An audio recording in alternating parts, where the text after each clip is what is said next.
So that was a movie. This is our review for Elvis.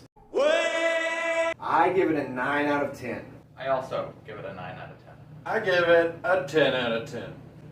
This movie could potentially be pretty polarizing. A lot of people before I saw it told me it was terrible, even though it was getting good reviews, which was the crazy part. Directed by Baz Luhrmann. I do not like Baz Luhrmann. Polarizing figure. I came in this movie with very low expectations because of this, and I was like, oh crap, this is 2 hours and 40 minutes. I did not know that.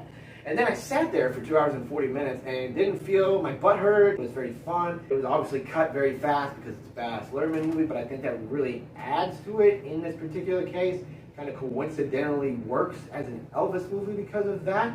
Because Elvis is such a big star and such a polarizing big figure that the way they cut it makes it seem bigger than, just, hey, I'm acting in this movie. It makes Austin Butler's performance really just feel bigger. Great performance, and I just loved it. I really dug it too. What I find so enjoyable about it is that it is a movie that loves Elvis. And watching it, I was like, I love Elvis. Showing us how cool he is.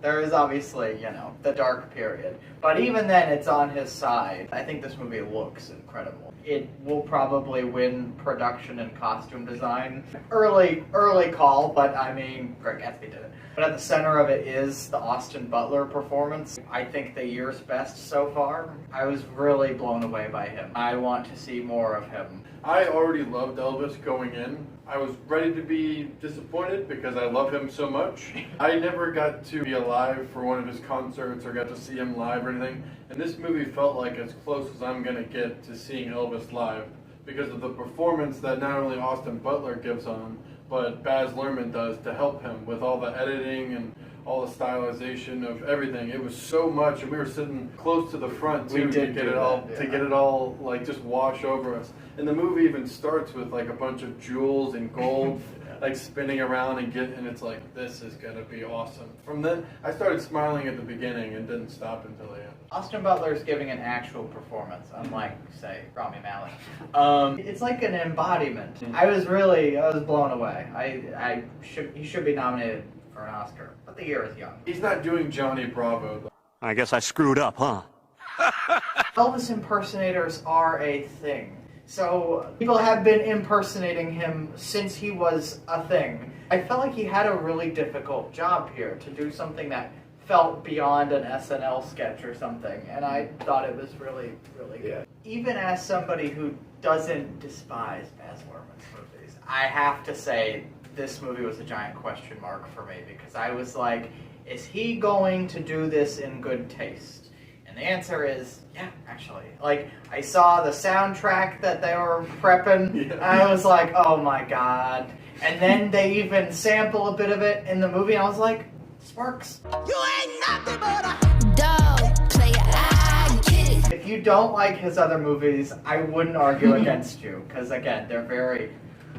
But this is like the first time, I think, where his style really works with the material. Great job. The issues that a lot of people have been having with it, a lot of it seems to stem from Tom Hanks' performance as Colonel Tom Parker, because he's like basically telling the story, and people are just like, what are you doing, Tom Hanks? Yeah, he's being zany, but I like that part of it too, because the way they frame the story, it's a circus act, and it's like obviously talking about the promotion element of it, because he was his promoter. The way they have it framed as a circus act, I think it makes sense that you're a kooky guy if you're framing it as this circus thing, and I think it kind of actually works. Maybe it takes a little bit away from Austin Butler's performance here and there, but it didn't bother me at all. Even whenever he was doing his kooky Santa Claus stuff, where it's like, we kind of seen Santa Claus coming to town. Santa Claus is coming to town. Santa Claus will be here very soon. I'm as stupid as a stupid does. It's goofy as hell, but I could tell he was having fun, and I was having fun with him. Usually he's just playing nice people, because,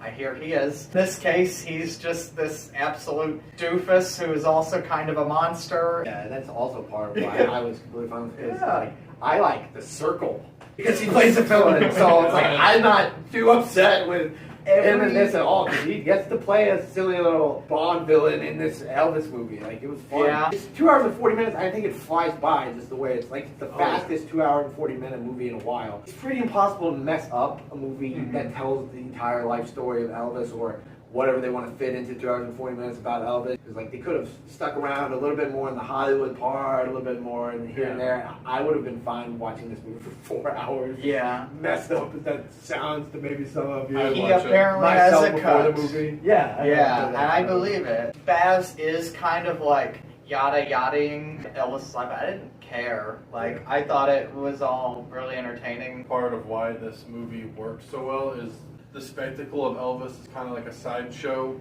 kind of like a carnival show, and it's kind of like a spectacle of it. That's like the whole point of Baz Luhrmann's movies is he's making like his own carnival show, and he's in your face, like you said, and it's all bright, and the colors are shining, and it's like distracting, and it's like it's supposed to just keep you going and keep going, and that's like the whole movie. And you're right, it does. It completely flies. Because it's a movie about Elvis, obviously you get a chance to tell a really great tragic story that starts with a crazy high, and then just goes very low by the end of it, especially, you know, the death part. And I think they handled that really well. They did. They got you to be sad about it 30 minutes before he even dies because of the way they set up Tom Parker. It's just absolutely a tragic story of Elvis, and I thought they did that really well. And the way they played the songs, as by the end of it, they set in the ghetto to the end of the movie. It just feels like you're walking out of a funeral, and I mean, like, hey, we celebrated Elvis's life. This is definitely my biggest surprise of the year. We want to know what you thought of this movie. We want to know, are you pro Elvis like we are? Did you really have a great time? Did it surprise you? Did you think it was going to suck?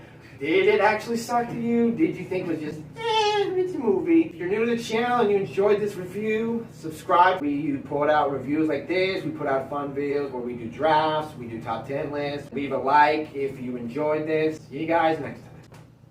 Thank you. Thank you very much.